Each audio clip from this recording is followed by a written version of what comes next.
This is Tarzan of the Apes by Edgar Rice Burroughs, Chapter 3, Life and Death. Morning found them but little, if at all, refreshed, though it was with a feeling of intense relief that they saw the day dawn. As soon as they had made their meagre breakfast of salt pork, coffee and biscuit, Clayton commenced work upon their house, for he realized that they could hope for no safety and no peace of mind at night until 4 strong walls effectually barred the jungle life from them. The task was an arduous one and required the better part of a month, though he built but one small room. He constructed his cabin of small logs about 6 inches in diameter, stopping the chinks with clay which he found at the depth of a few feet beneath the surface soil. At one end he built a fireplace of small stones from the beach. These also he set in clay, and when the house had been entirely completed, he applied a coating of the clay to the entire outside surface, to the thickness of 4 inches. In the window opening he set small branches about 1 inch in diameter, both vertically and horizontally, and so woven that they formed a substantial grating that could withstand the strength of a powerful animal. Thus they obtained air and proper ventilation, without fear of lessening the safety of their cabin. The A-shaped roof was thatched with small branches laid close together, and over these long jungle grass and palm fronds with a final coating of clay. The door he built of pieces of the packing boxes which had held their belongings, nailing one piece upon another, the grain of contiguous layers running transversely until he had a solid body some 3 inches thick, and of such great strength that they were both moved to laughter as they gazed upon it. Here the greatest difficulty confronted Clayton, for he had no means whereby to hang his massive door, now that he had built it. After 2 days' work, however, he succeeded in fashioning 2 massive hard-wood hinges, and with these he hung the door, so that it opened and closed easily. The stuccoing and other final touches were added after they moved into the house, which they had done as soon as the roof was on, piling their boxes before the door at night, and thus having a comparatively safe and comfortable habitation. The building of a bed, chairs, table, and shelves was a relatively easy matter, so that by the end of the 2nd month they were well settled, and but for the constant dread of attack by wild beasts and the ever-growing loneliness, they were not uncomfortable or unhappy. At night, great beasts snarled and roared about their tiny cabin, but so accustomed may one become to oft-repeated noises that soon they paid little attention to them, sleeping soundly the whole night through.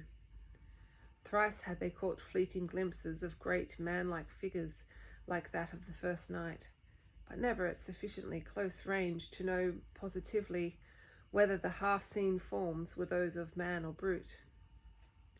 The brilliant birds and the little monkeys had become accustomed to their new acquaintances, and as they had evidently never seen human beings before, they presently, after their first fright had worn off, approached closer and closer, impelled by that strange curiosity which dominates the wild creatures of the forest and the jungle and the plain, so that within the first month several of the birds had gone so far as even to accept morsels of food from the friendly hands of the Claytons.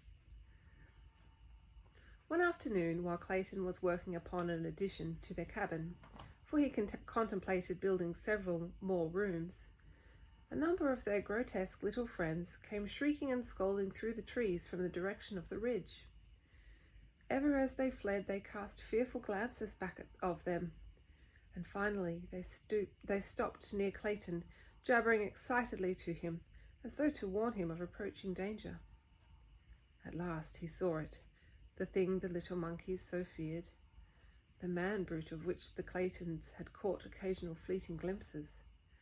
It was approaching through the jungle in a semi-erect position, now and then placing the backs of its closed fist upon the ground, a great anthropoid ape, and as it advanced it emanated deep guttural growls and an occasional low barking sound.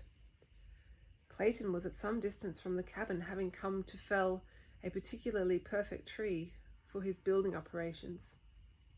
Grown careless from months of continued safety, during which time they had seen no dangerous animals during the daylight hours, he had left his rifles and revolvers all within the little cabin, and now that he saw the great ape crashing through the underbrush directly toward him, and from a direction which practically cut him off from escape, he felt a vague little shiver play up and down his spine.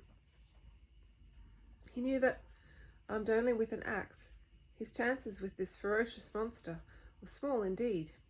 And Alice, oh God, he thought, what will become of Alice? There was yet a slight chance of reaching the cabin. He turned and ran toward it, shouting an alarm to his wife to run in and close the great door in case the ape cut off his retreat. Lady Greystoke had been sitting a little way from the cabin, and when she heard his cry, she looked up to see the ape springing with almost incredible swiftness for so large and awkward an animal in an effort to head off Clayton.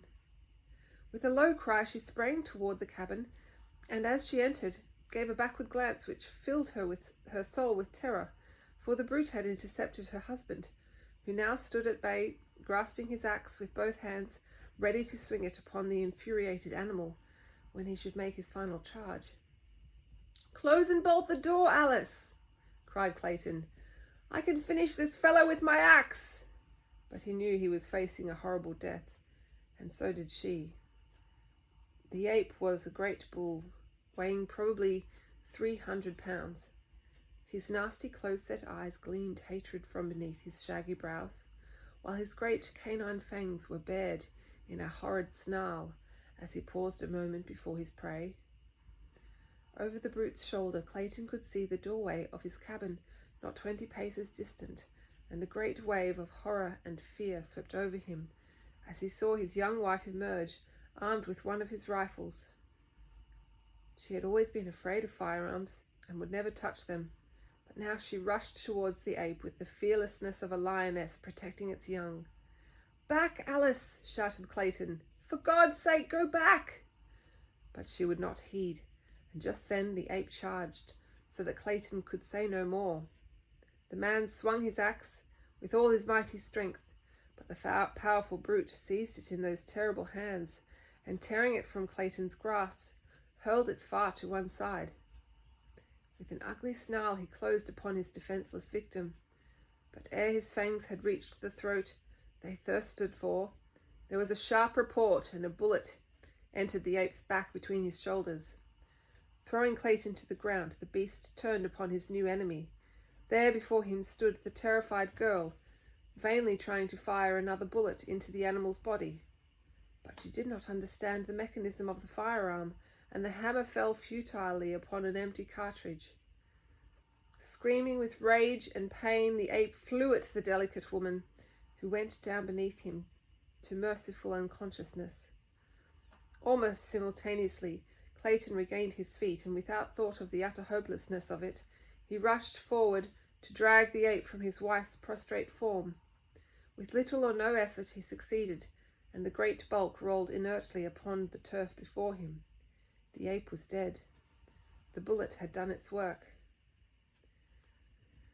A hasty examination of his wife revealed no marks upon her, and Clayton decided that the huge brute had died the instant he had sprung toward Alice. Gently he lifted his wife's still unconscious form and bore her to the little cabin, but it was fully 2 hours before she regained consciousness. Her first words filled Clayton with vague apprehension. For some time after regaining her senses, Alice gazed wonderingly about the interior of the little cabin, and then, with a satisfied sigh, said, "Oh, John, it's so good to be really home. I had an awful dream, dear. I thought we were no longer in London, but in some horrible place where great beasts attacked us."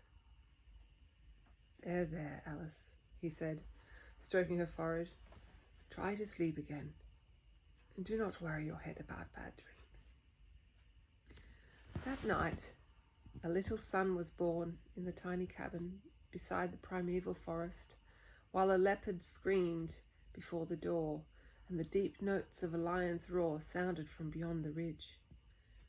Lady Greystoke never recovered from the shock of the great ape's attack, and though she lived for a year after her baby was born, she was never again outside the cabin, nor did she ever fully realise that she was not in England.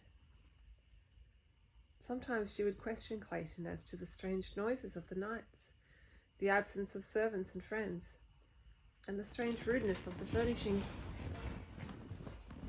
within her room, but though he made no effort to deceive her, never could she grasp the meaning of it all.